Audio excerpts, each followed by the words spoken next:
Hello everyone, and welcome to the IELTS multi-step program. Over the years, one thing that we have noticed about success in the IELTS is the role of practice, which is why we have provided a platform for all our test takers to have a mock feeling of the speaking test. In the videos that you're going to be watching, you're going to have candidates who are preparing to write the IELTS go through the speaking test with a trained IELTS examiner.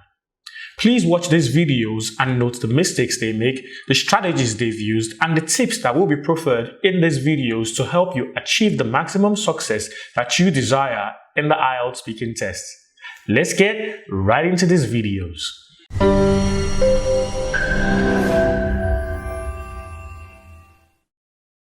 Today, we're going to be watching a test taker, Kayode Badiru, run through the speaking test with our examiner, Mr. Lanre.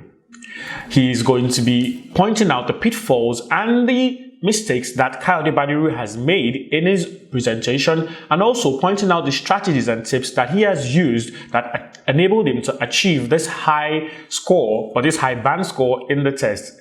Kayode Badiru had a band 8.5 in the test, which is quite impressive for a first-time test taker.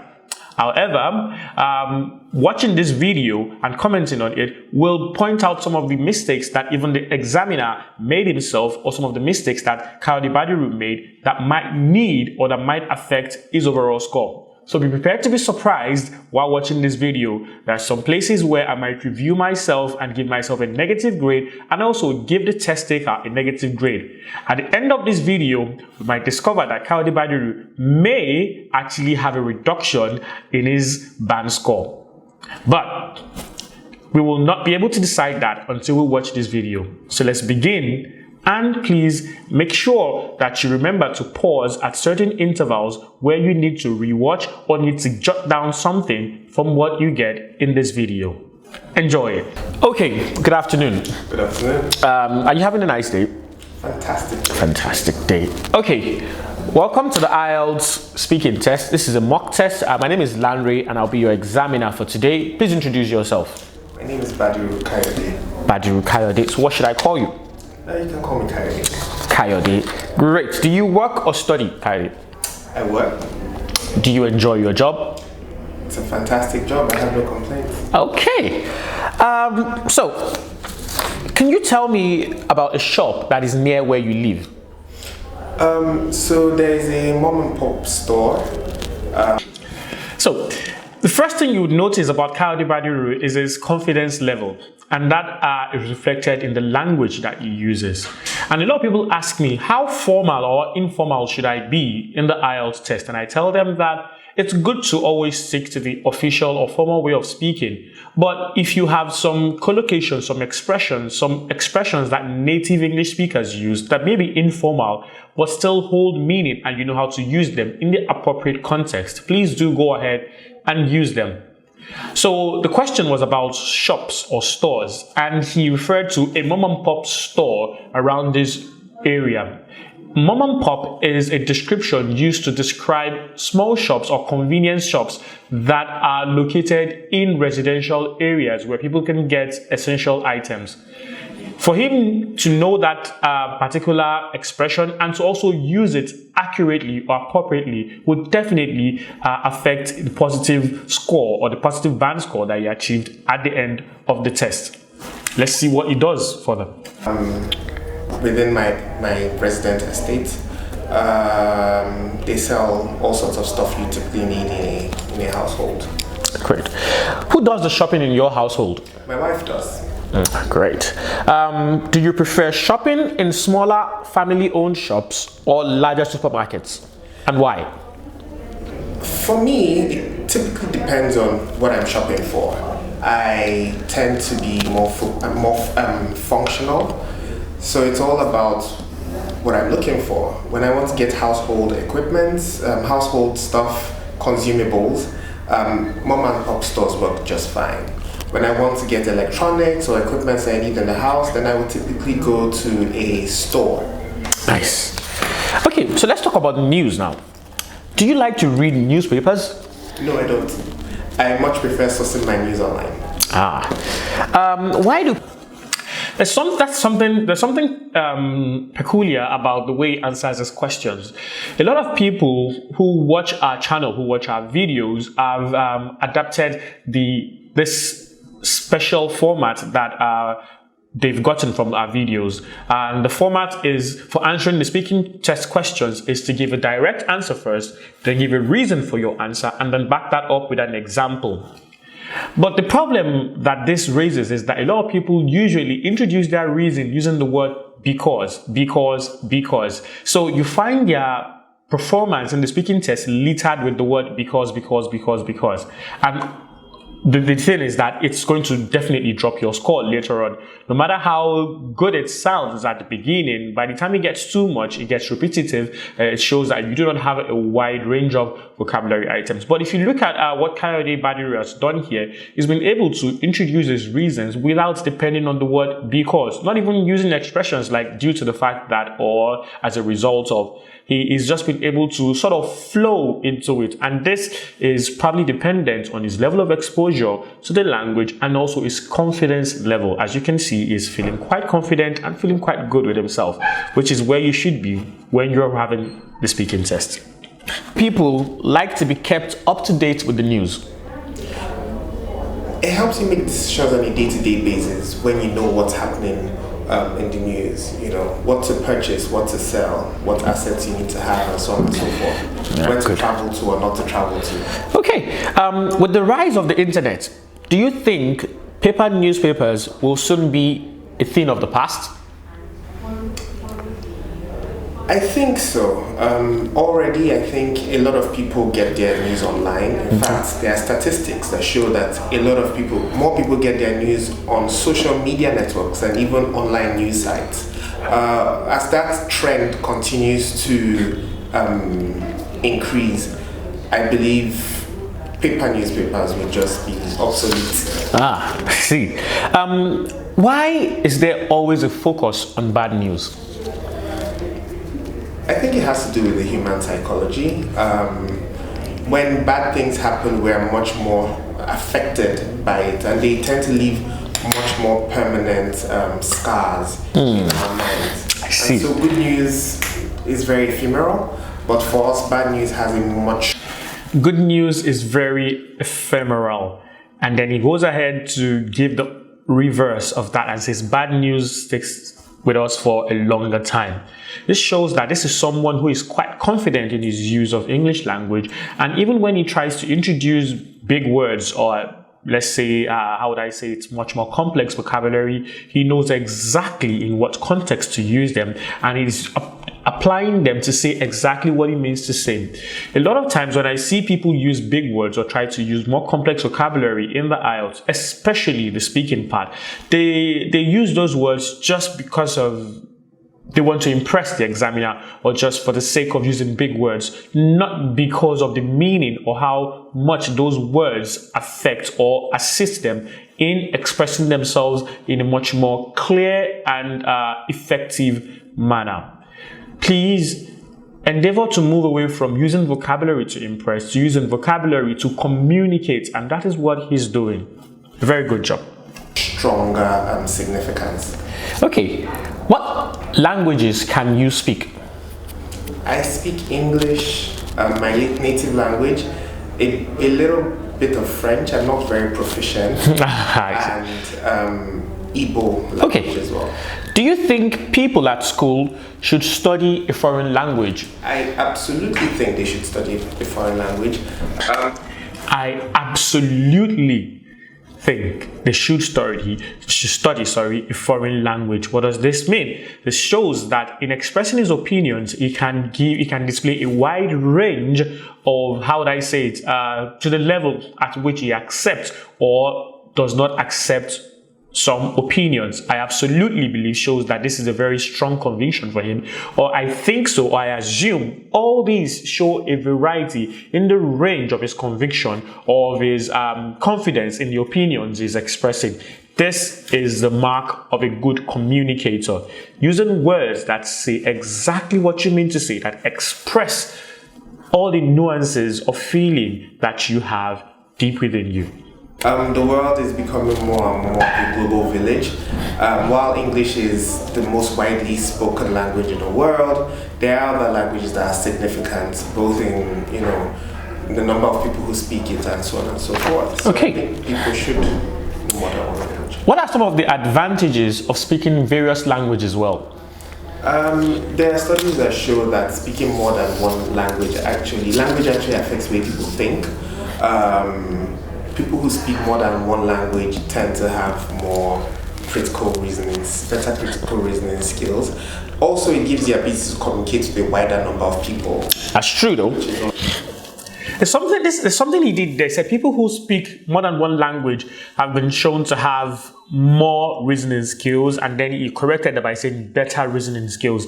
A lot of times when I see test takers make mistakes in the IELTS, maybe they use a word that they didn't want to use, or a word that doesn't say exactly what they mean to say, they freeze.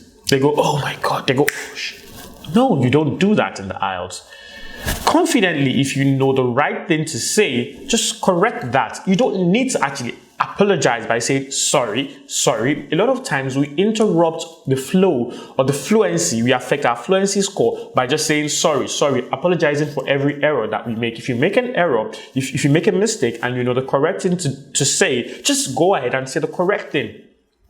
Speaking more than one language allows you to have more reasoning skills, and it goes better reasoning skills. It takes a pause and it goes better reasoning skills. Better reasoning skills is the more appropriate expression there.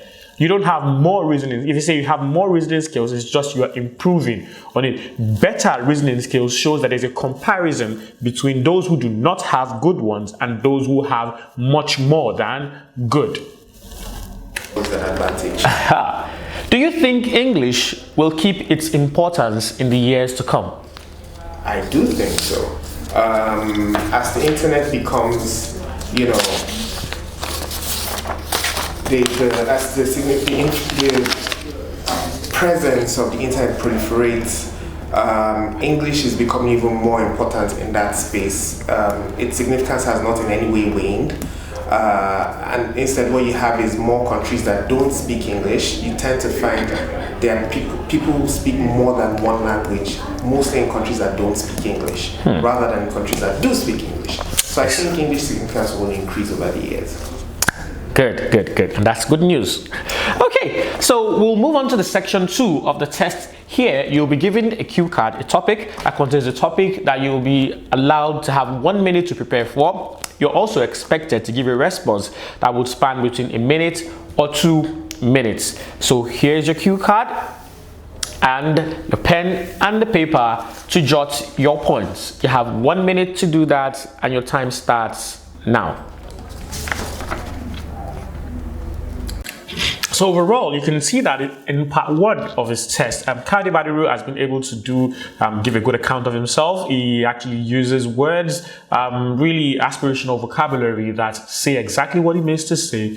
His delivery isn't so bad. The hesitation he has in some places were not so negative as to affect meaning or as to affect the overall performance. So overall, I would say that the band 8.5 that was awarded to him at first still stays. We can also begin. Just let me know.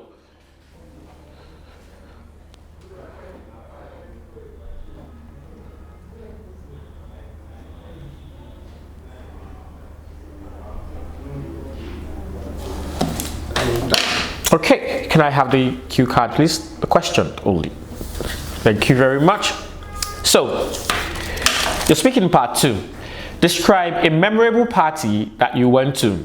You should say whose party it was, when the party was, who was at the party, and explain why this party was so memorable. You can start now, please. Okay. So in 2017, I traveled. I had a work conference outside of Nigeria. After the conference, I decided rather than returning home to tour the country I was in a little more. So I traveled from the country's mainland to, they had like an island resort with a colleague who was there as well and wanted to explore the country. So we were on a resort of sorts. It was in all, a very interesting experience. Within the time on that resort, there were a lot of beach parties and a lot of different gatherings of people who just came there to have a good time. One night we stumbled on a proposal party. We actually had no idea what it was about. So we were walking by the beach and we saw a man kneel down and pop a box, asking the woman he was kneeling before to marry him. So and we cute. started shouting, "Marry him! Marry him! Marry him!" I mean, technically everybody there, well, at least we were definitely strangers. The other people there knew each other. We were strangers, we bumped on the party, we were super excited. I think what made it so memorable was just how random the entire event was. It wasn't planned, we were strangers, they didn't know us.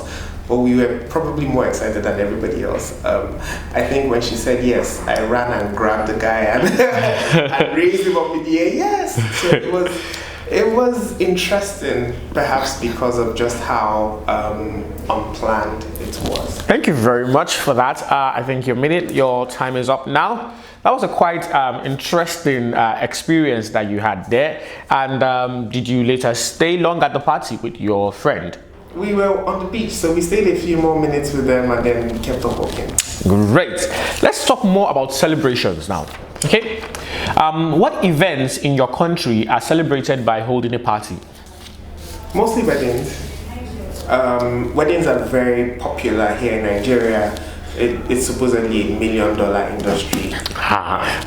They're very well and widely celebrated, very decorated events. Okay, so what is a polite way of refusing a party invitation? By saying you'll come and not showing up. Aha! Isn't that dishonest? So there's a culture of celebration here in Nigeria, which means people take it to heart. Oh, okay. That you would be present there to show your support for them. If you can't come, it would be better to say you will come, but not show up. What kinds of decisions and considerations are needed when planning a party? So you have to take into consideration the number of people that will be at the event. Very important. What's your budget? How much do you want to spend overall? And that would also determine things like I especially like the way he answers this question.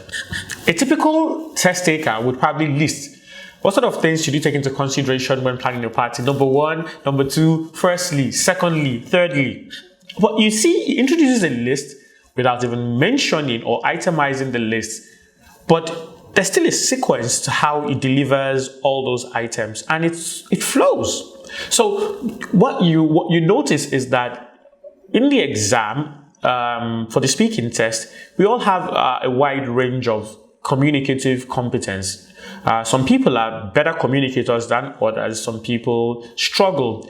This is why occasions like this or platforms like this, where you have a mock test where you can practice before the actual test itself, is very, very essential. This is where you discover what works for you. You discover what particular pattern you will be deploying on the day of the test. I always tell people, never walk into the IELTS test blind. You must have at least once practiced what exactly you're going to be facing or what you're going to do on the day of the test. The event, the venue, location, that would also determine things like the kind of decoration you use and even the kinds of party vendors that you can have at the place.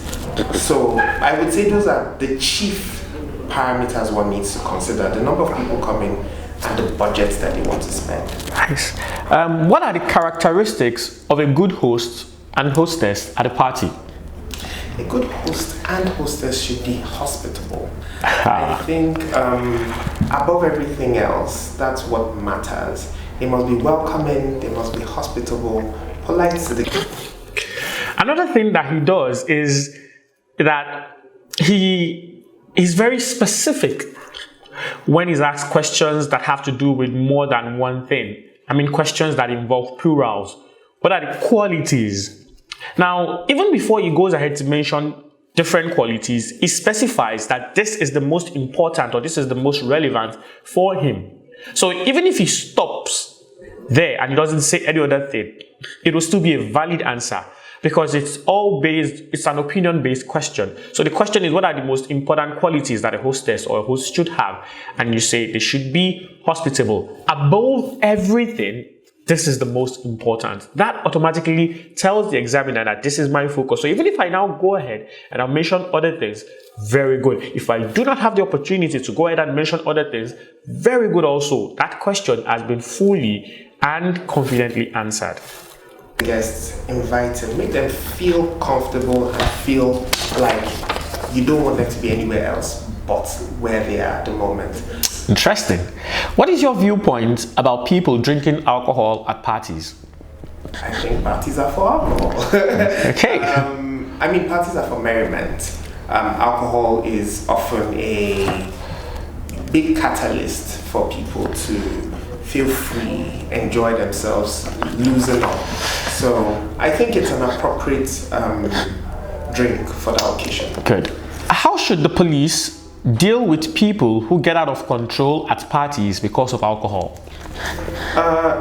There are laws that typically define how much, what activities an individual who is inebriated is allowed to perform.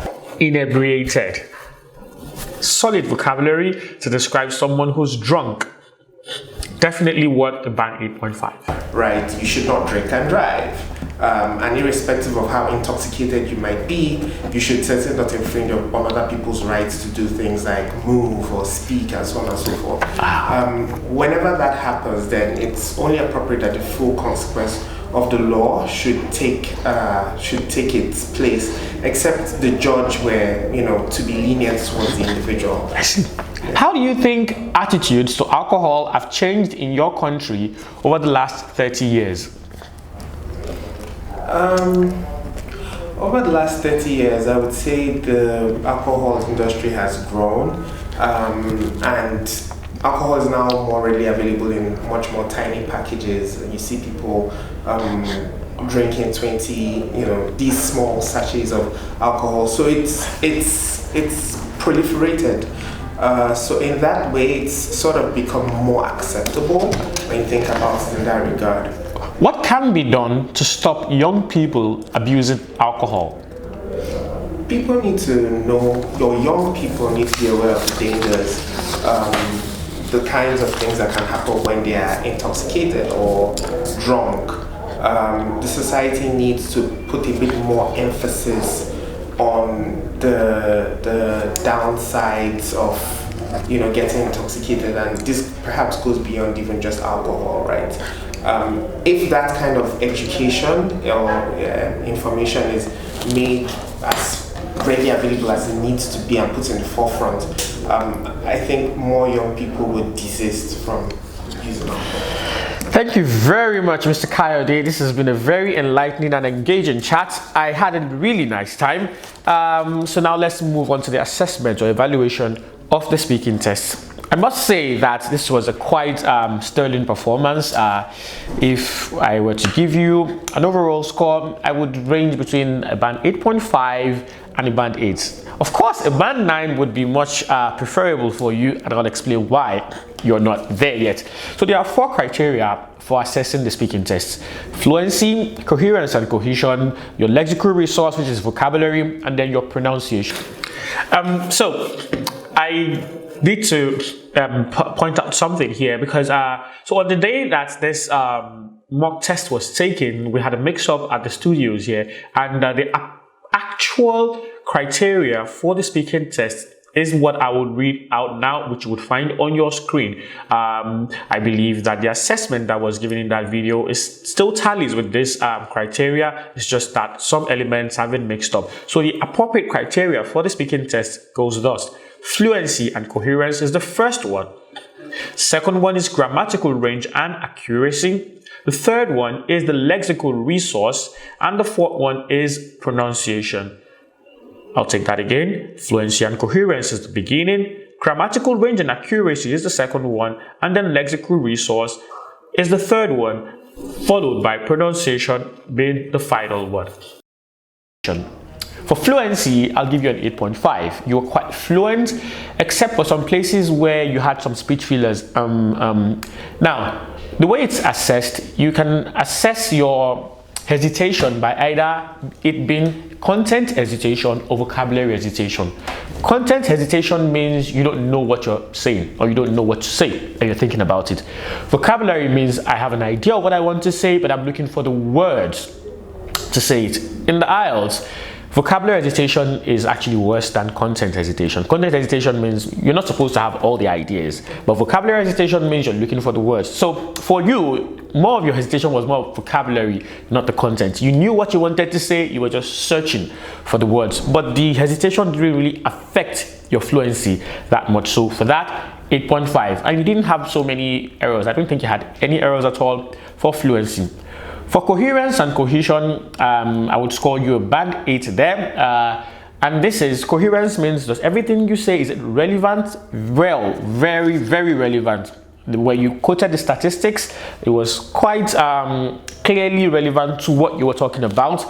When you talked about absolutely agree, when you said absolutely agree, technically, those words are words that link your ideas together. So for coherence, you're doing quite well also too. I'm sure you're wondering, so why didn't I get a band 9 for that? It's my prerogative to give you that, so I will do that. For lexical resource, band 9. Top notch. I have so many examples of really appropriate and efficient vocabulary. Efficient meaning it says exactly what you want to say. So you had words like mom and pop stores, you had words like consumables, you had words like obsolete, you had words like ephemeral, you had words like supposedly $1 million industry. So these are, so the $1 million industry there is a collocation. Words that must go together to mean something, and you cannot change the structure, or you cannot change anything there. You had a lot of that, and that's like evidence of native like competence. That was quite good. One of the words I had, so those were the words that I saw that were quite nice for me. Catalyst, inebriated, intoxicated, diseased. These are words that got you really good scores for vocabulary. For pronunciation, I give you 8.5 also. Quite close to native-like competence. For example, the word sachet, so that was quite, the average African or Nigerian would say sachet, so that was quite memorable for me. But obviously, there were still some places where you could have, you know, really pushed it up, but you didn't just really care about those places, so that's why you have an 8.5 there. So overall, I would say you got an 8.5. Your speaking part 2 was quite nice also. I liked the fact that you didn't stick to the order in which the prompts were asked, and your response was more of a story. So the fluency there was top notch. You answered the when, you answered the whose party it was, you answered who was at the party, and then when you got to explaining why the party was so memorable, that was quite commendable. That was the part I really liked the most. For the part 3 questions, where we talked about celebrations, parties, and alcohol, so parameters, that's a good one. Venue, location, I felt that was like repetition there, so I didn't see any reason. So those are the areas where I couldn't just push you up to the band 9. So but beyond that, I think all the questions were quite answered effectively. You could communicate your thoughts, and I think 8.5 would be a very fair score to give you. So it was a very interesting chat for me. I look forward to doing this again. Hopefully by the next time we do this, there will be a level of improvement in your performance. Thank you very much, Mr. Kayode, and I look forward to doing this again with you. Thank you. Thank you very much. This video, I think at the beginning of the video, I mentioned that we might have a review of the test, be it upward review or be it downward reviews. But I think this video is actually what the score that he was given the first time that he was assessed. Mr. Kayode Badiru has really displayed a very high level of communicative competence. The words are on point, except for a few places where he makes some errors and is sort of recedes back into informality. I think that he did a very good job. Please watch the review and feedback part of the video if you need more tips and strategies that you would use in your own test. These videos are made for you to get the maximum benefit from them by watching, rewatching, and then practicing or using or applying the tips and strategies that you get from them. So we'll come your way another time. Subscribe to our channel and keep watching the videos, and we can assure you that success in the IELTS will no longer be a dream.